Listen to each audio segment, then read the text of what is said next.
সুপ্রিয় দর্শক, আসসালামু আলাইকুম। নিউজ 24 এর সন্ধ্যার সংবাদে আপনাদেরকে স্বাগতম। প্রথমেই জানিয়ে দিচ্ছি সংবাদ শিরোনাম।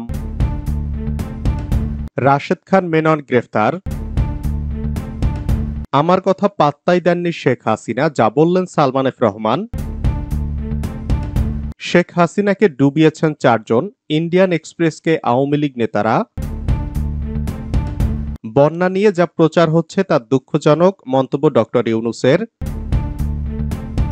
জিয়াকে নিয়ে আপত্তিকর মন্তব্য, মানিক মেনন ইনুর নামে মানহানি মামলা। এতক্ষণ শুনছিলেন সংবাদ শিরোনাম। পুরো খবর পেতে ভিডিওটি শেষ পর্যন্ত দেখুন।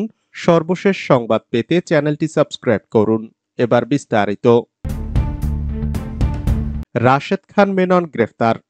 বাংলাদেশের ওয়ার্কার্স পার্টির সভাপতি রাশেদ খান মেননকে গ্রেফতার করেছে পুলিশ। আজ বৃহস্পতিবার বিকেল 5:15টার দিকে তাকে বাসা থেকে আটক করা হয়েছে বলে জানিয়েছেন ওয়ার্কার্স পার্টির নেতা মোস্তফা আলমগীর রতন। এদিকে সন্ধ্যায় ঢাকা মহানগর পুলিশের গণমাধ্যম বিভাগ থেকে পাঠানো একটি খুদে বার্তায় বলা হয়েছে মেননকে গুলশান থেকে গ্রেফতার করা হয়েছে। তবে তার গ্রেফতারের বিষয়ে ডিএমপি বিস্তারিত কিছু জানায়নি। আওয়ামী লীগ নেতৃত্বাধীন 14 দলীয় জোটের অন্যতম শরিক দল ওয়ার্কার্স পার্টি। আওয়ামী লীগ আমলে তিনি প্রথমে বেসরকারি বিমান পরিবহন মন্ত্রী এবং পরে সমাজ কল্যাণ মন্ত্রীর দায়িত্ব পালন করেন।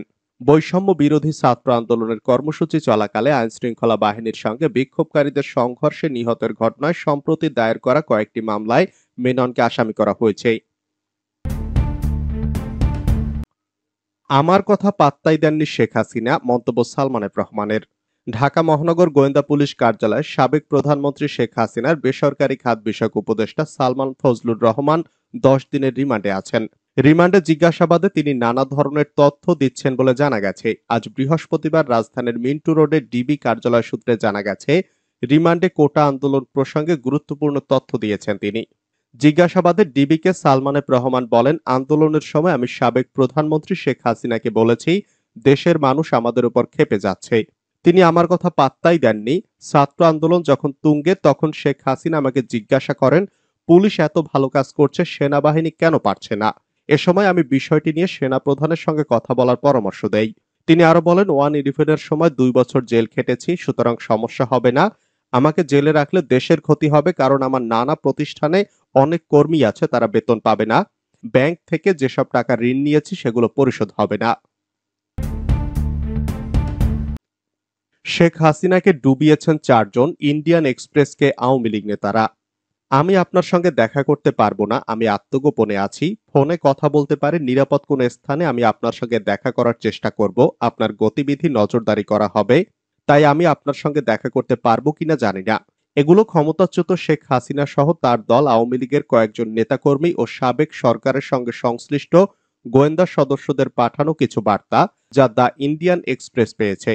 দ্য ইন্ডিয়ান এক্সপ্রেস গত এক সপ্তাহে এই ব্যক্তিদের কারো কারো সঙ্গে অজ্ঞাত স্থানে দেখা করতে এবং বিএনপি ও জামায়াতে ইসলামের প্রতিশোধের শিকার হওয়ার শঙ্কায় আত্মগোপনে থাকা কয়েকজনের সঙ্গে কথা বলতে সক্ষম হয়েছে। এই ব্যক্তিদের অভিন্ন কথা, শেখ হাসিনা দল ও জনগণকে পরিত্যাগ করেছেন। তাদের মধ্যে আওয়ামী লীগের এক নেতা বলেন, আপা আমাদের ছেড়ে গেছেন। নেতাকর্মীদের পরিত্যাগ করে শেখ হাসিনার চলে যাওয়ার একই অনুভূতি শেয়ার করেছেন আরো অনেকেই। 5ই আগস্টের ঘটনা বলি, তারা আগে থেকে আঁচ করতে পারেননি। সেদিন শেখ হাসিনা তার বোন শেখ রেহানাকে সঙ্গে নিয়ে দেশ ছেড়ে ভারতে চলে যান। শেখ হাসিনার ছেলে সজীব ওয়াজেদ জয় বর্তমানে যুক্তরাষ্ট্রে ও মেয়ে সাইমা ওয়াজেদ ভারতে রয়েছেন। আওয়ামী লীগের একাধিক সূত্র জানায়, শেখ হাসিনার দেশ ছাড়ার সিদ্ধান্ত তার মন্ত্রিসভার সদস্য, এমনকি ঘনিষ্ঠ সহযোগীদেরও পুরোপুরি বিস্মিত করেছে। এক নেতা বলেন, আমরা টেলিভিশনের খবর থেকে এটা জানতে পারি। শেখ হাসিনার দেশ ত্যাগে বিপদের নেতাকর্মীদের জীবন। এভাবে শেখ হাসিনার চলে যাওয়ার ঘটনা আওয়ামী লীগের নেতাকর্মীদের জীবন বিপদের মধ্যে ফেলেছে। বিক্ষোভকারী বিএনপি ও জামায়াত ইসলামের কর্মী এবং সুযোগ সন্ধানীরা আওয়ামী লীগের নেতাকর্মীদের বাড়িঘর, ব্যবসা প্রতিষ্ঠান ও দলীয় কার্যালয়গুলো নিশানা বানান, করা হয় অগ্নিসংযোগ, লুট, চালানো হয় ভাঙচুর। আওয়ামী লীগের এক নেতা বলেন, 5ই আগস্ট শেখ হাসিনা চলে যাওয়ার পর আমরা একটা সময় শুধু বাড়ি থেকে বের হওয়ার সুযোগ পাই। সেটি সেনাপ্রধান যখন বেলা 3টার দিকে জাতির উদ্দেশ্যে ভাষণ দেন ও মানুষ তা শুনতে টেলিভিশনের পর্দায় নজর রাখছিলেন। আর এক নেতা ও মন্ত্রী বলেন, আমিও আমার পরিবারের সদস্যরা ধরা পড়লে লোকজন আমাদের জীবন্ত পুড়িয়ে মারতেন। আওয়ামী লীগের 15.5 বছরের শাসন আমলে শেখ হাসিনার সরকার বিরোধী দলের নেতাদের নিশানা করে কারাগারে পাঠায়, মারধর করে, ভয়ভীতি দেখায় ও হয়রানি করে, কিন্তু পরে হঠাৎই পরিস্থিতি উল্টে যায়। সাম্প্রতিকতম ঘটনার খানিকটা পেছনে তাকালে দেখা যাবে ঘটনা প্রবাহে কেউ কেউ হাসিনা সরকারের, বিশেষ করে গত জুলাইয়ে শিক্ষার্থী ও বিক্ষোভকারীদের উপর গুলি চালানোর ঘটনায় দুঃখ প্রকাশ করেছেন। পরে ৩রা ও ৪ঠা আগস্ট ছাত্র জনতা রাস্তায় নেমে আসেন। ৫ই আগস্ট বিক্ষোভকারীরা কারফিউ ভাঙেন, সেদিনই সরকারের পতন ঘটে। আওয়ামী লীগ সরকারের পতনের জন্য আত্মগোপনে থাকা ওই নেতাদের একজন দলের অভ্যন্তরীণ একটি স্বার্থ গোষ্ঠীকে দায়ী করে বলেছেন, শেখ হাসিনা আমাদের কথা শোনেননি। এই গোষ্ঠীকে গ্যাং অফ ফোর বলে আখ্যায়িত করেন নেতাদের একজন। তিনি বলেন, গোষ্ঠীটি শেখ হাসিনাকে বাস্তব অবস্থা বুঝতে দেয়নি। এই ৪ নেতা হলেন শেখ হাসিনার ছেলে সজীব ওয়াজেদ জয়, বেসরকারি শিল্প ও বিনিয়োগ বিষয়ক উপদেষ্টা সালমান এফ রহমান, আওয়ামী লীগের সাধারণ সম্পাদক ওবায়দুল কাদের ও সাবেক স্বরাষ্ট্রমন্ত্রী আসাদুজ্জামান খান। আওয়ামী লীগের ওই নেতা বলেন, ৪ জনের এই দল তার পতন নেতৃত্ব দিয়েছে। এই ব্যক্তিদের ওপর তার ছিল অন্ধবিশ্বাস। তার যে সহজাত রাজনৈতিক প্রজ্ঞা ছিল তা তিনি তাদের কারণে হারিয়েছেন। বন্যা নিয়ে যা প্রচার হচ্ছে তা দুঃখজনক মন্তব্য ডক্টর ইউনূসের। বন্যা নিয়ে সামাজিক যোগাযোগ মাধ্যমে যা প্রচার হচ্ছে তা দুঃখজনক বলে মন্তব্য করেছেন অন্তর্বর্তী সরকারের প্রধান উপদেষ্টা ডক্টর মোহাম্মদ ইউনূস।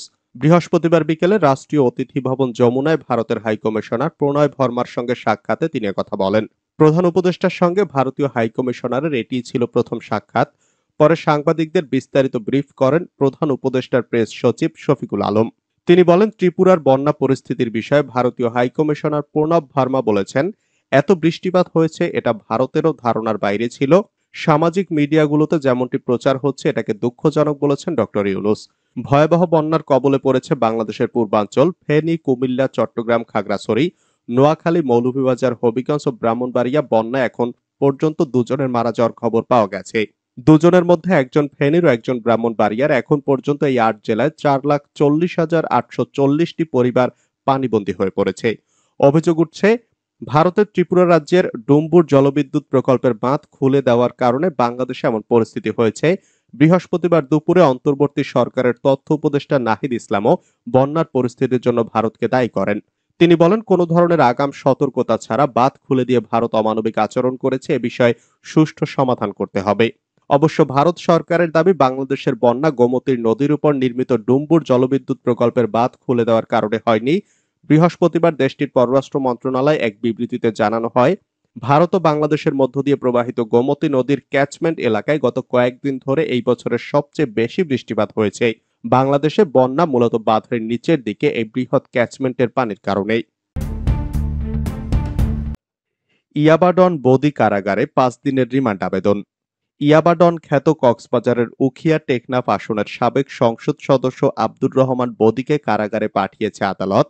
বাদীপক্ষ ১৫ দিনের রিমান্ড নিতে আবেদন করলে অসুস্থতার কারণে তাকে কারাগারে পাঠানো হয়। বুধবার বিকেলে কক্সবাজারের জ্যেষ্ঠ বিচারিক হাকিম হামিমুন তামজিদের আদালতে হাজির করা হয় তাকে। এ সময় বিচারক তাকে কারাগারে পাঠানোর নির্দেশ দেন। এর আগে সেনা, র্যাব, পুলিশের কড়া পাহারায় আদালতে আনা হয় বদিকে। মাথায় হেলমেট পরিয়ে তাকে ঢুকানো হয় আদালতের এজলাস কক্ষে। এ সময় আদালত প্রাঙ্গণ জুড়ে সতর্ক অবস্থান নেয় সেনাবাহিনী, র্যাব ও পুলিশ। তাকে আদালতে আনা হলে প্রচুর সংখ্যক উৎসুক জনতা ভিড় জমায়। এ সময় জনতা ইয়াবা বদি, বাবা বদি, ডন বদি সহ নানা স্লোগানে আদালত চত্বর সরগরম করে তোলে। এক পর্যায়ে আদালতের নির্দেশে তাকে কারাগারের উদ্দেশ্যে নিয়ে যাওয়া হয়। আইনজীবী শাহিন জানান, টেকনাফ থানায় দায়ের করা একটি হত্যা মামলায় আব্দুর রহমান বদিকে আদালতে উপস্থাপন করা হয়। অধিকতর তদন্তের স্বার্থে পুলিশ ১০ দিনের রিমান্ড আবেদন করবে। পরবর্তীতে এই রিমান্ড শুনানি হওয়ার কথা রয়েছে।